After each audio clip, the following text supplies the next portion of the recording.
Hello, Slicey Dicers. This is Brian with a very cool knife unboxing video for you.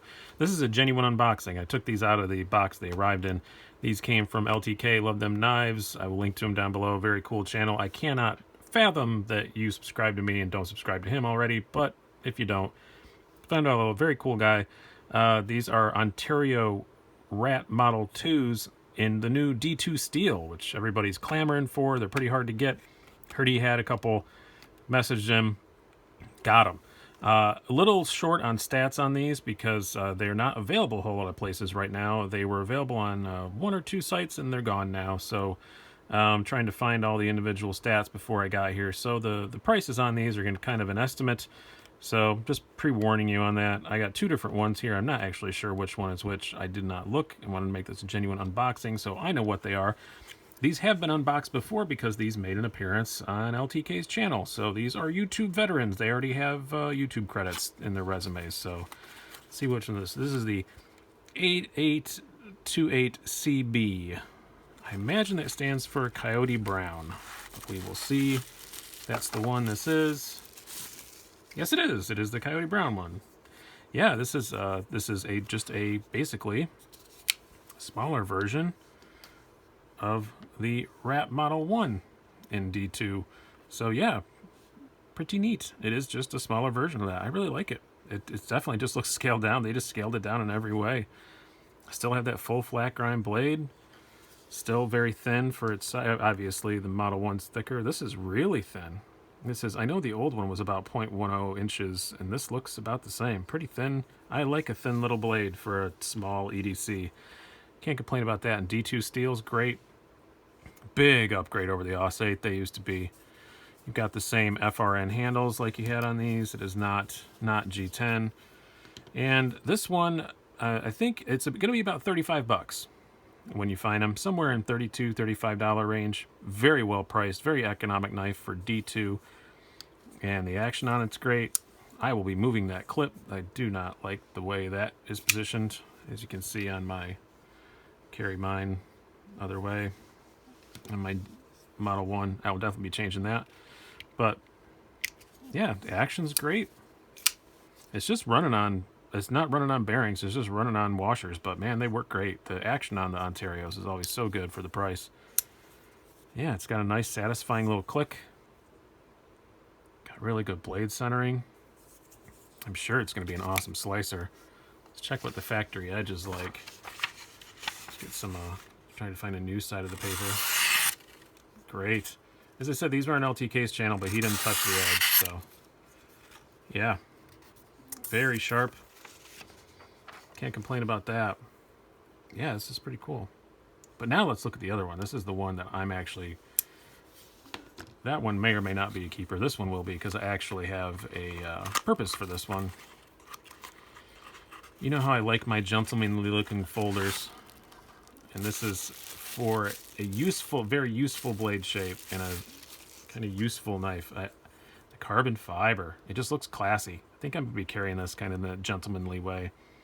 Kind of wish it didn't have the Illuminati rat symbol on it, which is another thing.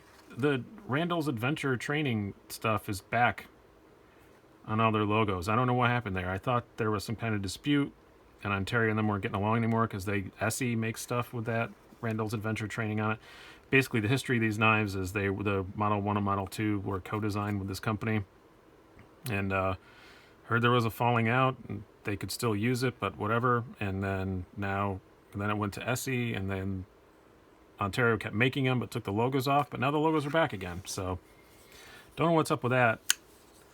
Kind of wish it wasn't there, but it doesn't bother me too much. I'd rather just have no logo at all on the blade, but yeah, this is same good ergonomics. It does just feel like a smaller, it just feels like I've gotten huge hands over it, like I woke up with giant hands.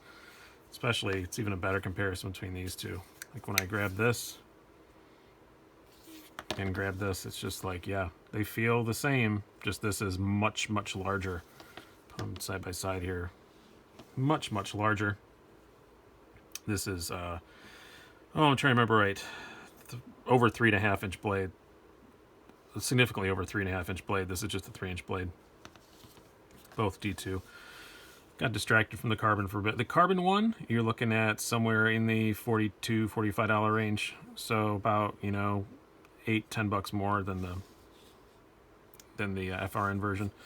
It definitely looks prettier. Not that there's anything wrong with this. It does look like G10, but it isn't. It's just fancy plastic, but works just as well. Just as smooth in action. Yeah. And it's pretty good. It's a carbon fiber laminate. It's not genuine carbon. It's just laminated over. It might be G10. I'm pretty sure it's FRN, but yeah, again, this is just an unboxing video. I haven't done a whole lot of research into the individual stats yet, but it looks good. It looks just as good as like the Tenacious carbon fiber does, for sure. So can't complain about that. Very cool knives. I like both of these. For a small EDC, they're great. I mean, I have large sized hands, but I will say I have skinny fingers, so I wear large gloves mostly because of the length of my fingers, not because I have fat fingers. So if you're a fat finger, you may not be able to get all hands around this, but if you have skinny little lady hands like mine, you should be fine. Yeah, I really like this. Got a nice little bit of jimping on there. You can choke up and do some really fine detail work. This is going to be a very handy in the pocket knife. And yeah, I didn't think I was going to like that Coyote Brown. That's why I said I didn't think it'd be a keeper. I honestly got the Coyote Brown because that's what I could get. I would prefer to have the black one, but now that I see it, I kind of do like it. Maybe I'll keep them both. They're not expensive. Not going to get much if I resell them. Why not just keep them both? Or I'll loan them out to some other channel if they want to play with them. But yeah, this is very cool. Very shiny, slick carbon fiber on this, by the way. Not a whole lot of traction. The FRN has a fair bit of traction, but also it's not super tractiony. It's not super super grippy or anything like that. Definitely not like G10. But it ain't bad. Yeah. I wouldn't mind if they dug in the FRN just a bit more. It's my one complaint. The only real complaint, and I don't think I've ever articulated it because it's such a tiny one, but also my only real complaint I have about the Model 1 is just I wish they did a more textured. If you're going to use FRN, texture it a bit more so you got a bit more grip. At least half texture it or something. I know molding and stuff, it costs more, and they are budget knives. I mean, these are cheap. These are, like I said, what, like 35 and 45 bucks at the most. They may even be a bit less than that. So pretty cool. D2 steel for that price. Cannot complain. Not one little bit. Cool knives. I'm going to be doing a full review probably. I'm probably going to give these since I did this little unboxing video and I wanted to get something out because everybody's starting to get their hands on them. They're starting to trickle down. But now that I got something out and gave you a basic idea of what it's like, I'll probably let these simmer for a week or so.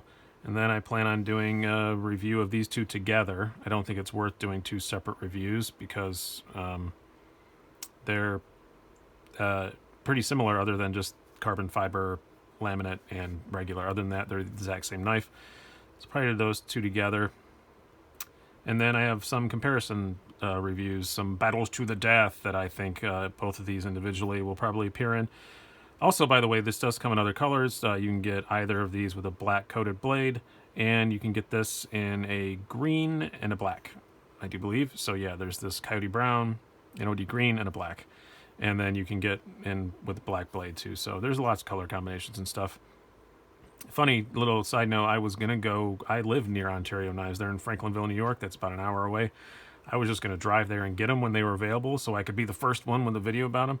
And Ontario Knives said they're not actually going to touch them. These were ordered by a distributor, and Ontario Knives isn't ever going to actually have them at their own store. They just got them. These are obviously made overseas. They're made in Taiwan, and they're going from Taiwan straight to a distributor and then out. So I just thought that was odd that the company that quote unquote makes them isn't even ever going to see them. So, but very, very cool. Very glad I got them. Two awesome little budget knives that I'm sure you're going to see a lot more on in this channel. I'll absolutely keep at least one of these around, if nothing else, for size comparison stuff. So hope you guys have enjoyed this video and found it somewhat informative. Please, follow me on Instagram at SliceyDicey75. I keep always forgetting to mention that. And we do have a Patreon at patreon.com/SliceyDicey. It may be a bit premature to start a Patreon, but I got to keep things going around here. So I do wind up having to buy a lot of these knives and then reselling them. I do get some in as loaners, and I do get some from companies that are just, handed to me. That's very, very, very rare, and try and let you know if that's the case when I'm reviewing one. But anyway, I've been Brian. Check us out on all the other things. Hope you enjoyed this. Have a good one.